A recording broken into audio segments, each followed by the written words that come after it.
Stuffing and Breadcrumbs by Mac Ralston.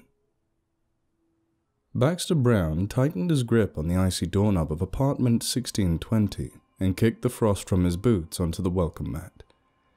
That was the last thing Baxter felt. Welcome, that is, and for the first time in his own complex.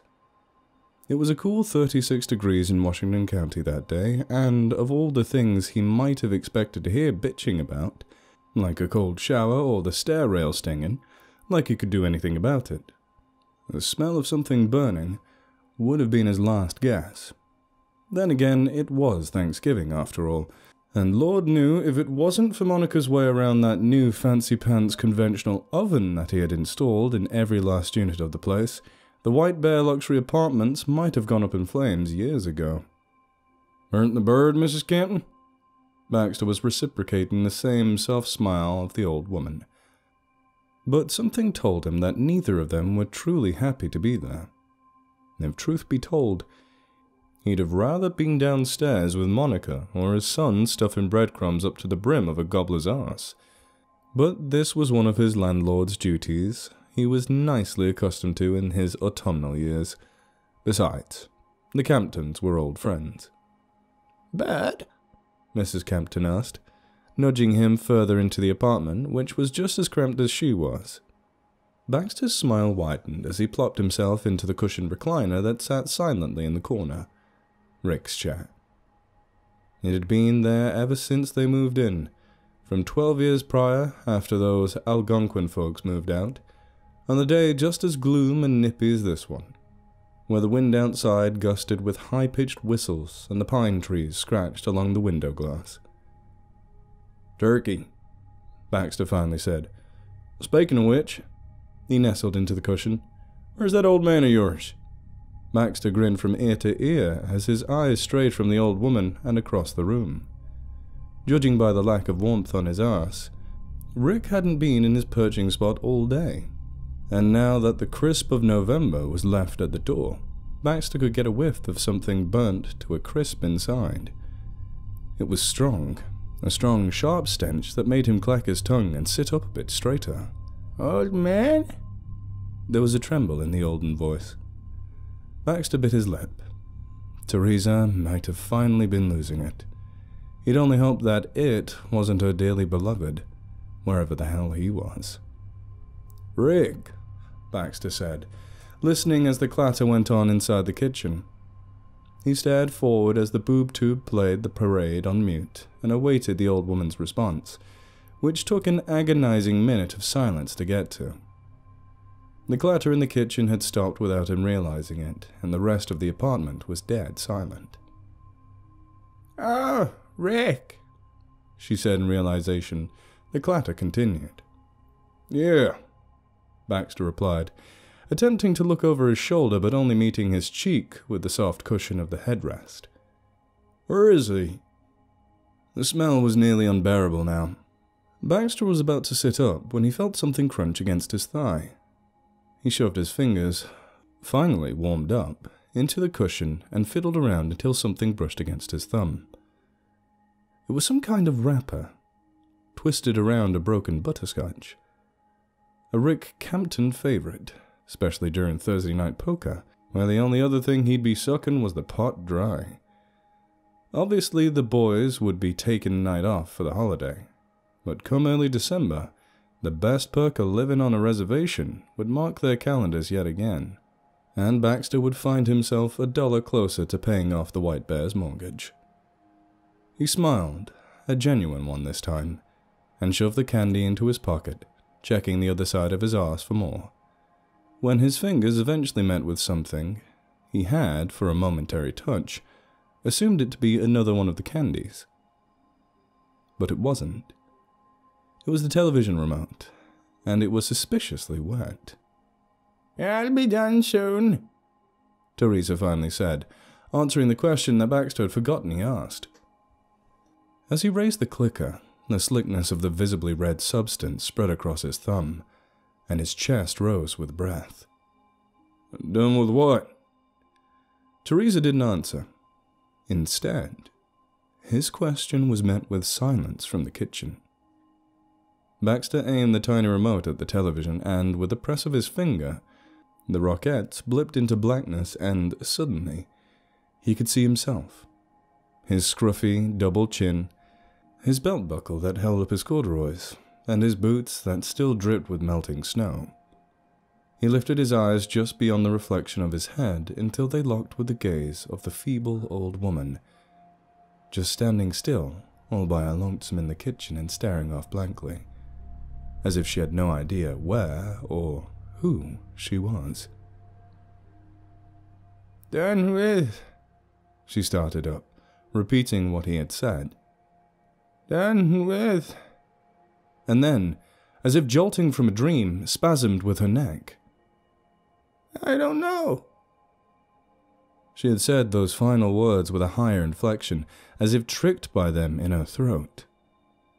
The woman's head then began to turn in his direction, and, with an impulsive tug of the wooden handle on his right side, Baxter dropped back as the recliner reclined, popping into its second position. "Ricky?" That same higher-pitched tone said from the kitchen.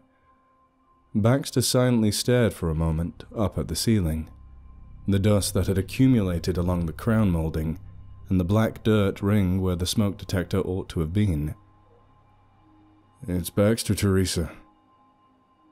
"Baxter?"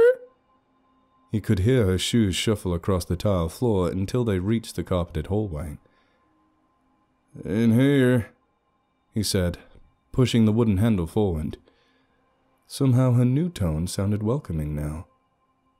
Within a blink, the old woman stood before him, dropping onto the couch just across the room. She let out a cough, and with a sniff of the air, puckered her lips. "Where's Rick? And what's that awful smell?" Baxter gulped a hot swallow of spit down his gullet and rocked forward in his chair. "That's what I've been asking you." The woman rapidly blinked and sniffed the air again. "How long have you been here?" "About 5 minutes, 10 maybe." The woman's eyes widely darted around the room. "And did you—" "My turn to ask questions," Baxter said, cutting her off and remembering the wetness on his thumb. Teresa reluctantly agreed with a frazzled nod, and Baxter licked his chops as the chair squeaked like a chipmunk. "Why'd you remove the smoke detector?" The old woman's eyes bounced to the ceiling and then back down. "I didn't." Baxter nodded, unsure of whether or not he believed her. "What's in the oven?" "I don't know." Baxter sighed and scratched his two chins. The chair rocked until it couldn't anymore, and then he leaned into her, smelling the same stench of the kitchen all over her hunched body, stained with everything plus the kitchen sink. "If there's something going on," he said in a deep whisper, "you got to tell me, Teresa." The woman shook her head until tears began streaming down her reddened cheeks, and she could now see the stain on Baxter's fingers. I don't know," she trembled, both with her voice and hands. "I thought it was a dream."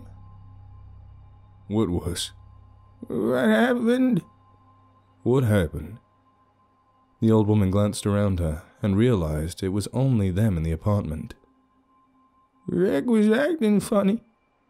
"Funny how?" "Well, it wasn't funny. It was awful." "What was?" The chair squeaked again and Teresa flinched. That smell was beginning to get to the both of them. "Rick was looking sick. He was colorless and his eyes were sunken." "When was this?" "Last night. I made some last-minute stuff and I was gonna wait until today to give it to him, but—" "You gave it to him anyway?" "Right," the woman said. Her hands were now clasped together as if in prayer, and her face was twisted into a question. "Why are you here?" "Got some complaints. Thought you might have needed help in the kitchen.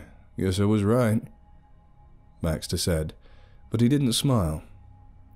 "What happened after you gave Rick the stuffing?" She winced and squeezed her own hand until it was red. "His mouth dropped open." "While eating?" Teresa nodded. I thought he had choked, but he hadn't. There were words coming out, but the stuff had never flung. His tongue didn't move, neither did his eyes. Baxter leaned back into his chair. Where was this? The woman lifted a pointed finger, which seemed to wilt more than it did extend. You're sitting in it. A chill went down Baxter's spine and forced his arse up a bit. His stomach was churned like butter, and the smell about the room was now edible, tangible. What was he saying? The old woman shook her head as her earrings rattled. It wasn't him talking. It was some kind of other voice, other language, maybe several. Like Spanish? Those earrings rattled again. I've heard Spanish before. Her voice began to crack, and then the tears began to flow. She rose to her feet, and Baxter followed her up. Oh, Baxter, please, you gotta help us. Let me check the bedroom, he said, as calmly as he could. We'll figure this out. Teresa grasped his arm and nodded silently, watching as he passed her and approached the dark bedroom across the apartment. From even a good 10 feet away, he could hear the buzzing of flies emanating from the doorway. There was another feeling in his gut that told him he ought to have turned around and left 1620. But his sheer curiosity compelled him forward and into the frame. He felt along the smooth drywall until his index finger flicked the light switch hidden in the blackness. The bedroom was instantly flooded in a warm white from the lamp in the corner, and harsh shadows stretched across the cold room. Resting on the bed before him, atop the covers and swarmed with dozens of buzzing flies, was a raw, slow-rotting turkey. Shit. Baxter nearly belched bile into his sleeve that had found its way across his nose and mouth, his other arm slamming the door to the bedroom with a loud thud. Some of the hanging photos along the wall rattled, and he turned to Teresa to apologize for his language, only to be met with an empty living room and reclining chair. The sight shot the hairs on the back of his neck straight up like toy soldiers at attention, and immediately he surveyed the apartment, back and forth. It was empty and quiet, aside from a familiar sound. Clatter in the kitchen. As Baxter turned the corner from carpet to tile, the clink and clanking of metal and wood reverberated off of the walls that seemed to ever so slowly close in. The stench of the oven was overwhelming now, and just to breathe, Baxter had to cover his reddened nose. "Teresa!" he called out. All that clanging abruptly stopped with his voice. He took another step into the kitchen and watched as the still-standing woman faced the oven door, foul-odoured smoke rising from its depths. In here! Her voice rang. The words were strained and deeper like before, and nearly sounded as if they were spoken by a dozen mouths at the same time, and as if none of them had any idea what they were actually saying.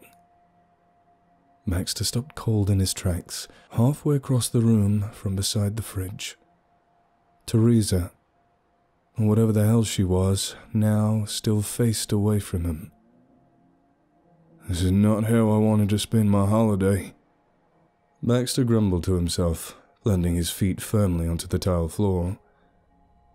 There's nothing holy about it. The voices from somewhere within Mrs. Campton said. Baxter puffed his chest. I don't know who or what you think you are, he said, deepening his tone and knowing he wasn't talking to Rick's wife anymore. But you're gonna get the hell off my land! The old woman's head, by degrees, twisted to face him, and the voices that emitted from her stagnant lips, wet with saliva, were unrecognizable and barely coherent. This is never your long white man. You claimed it. We claimed you. The oven timer dinged, and Baxter nearly tumbled to the ground as he rushed for the front door, hearing the colony of voices within Teresa Campton's body howl over his shoulder. There were 3 distinct thuds that rapidly rushed across the tiles behind him. But just as the tile turned to carpet, Baxter slammed the door to apartment 1620 and nearly leapt over the frozen guardrail that stretched across the way. A blend of ice and fallen autumn leaves snapped between the concrete and his boots as Baxter descended the stairs and raced towards his apartment, ready to grab Monica and their son and get as far away from White Bear as possible. He plunged the key into the freezing metal knob and twisted, gripping it as hard as it gripped back. When the lock clicked, Baxter thrust his weight through the door and felt the warmth of the Thanksgiving feast wrap him up like a smoky blanket. The door slammed behind him, and a howl, maybe of wind, pierced through the foggy windows, but Baxter didn't hear it. He was too distracted by the smell and the dribble that had found its way down his chins.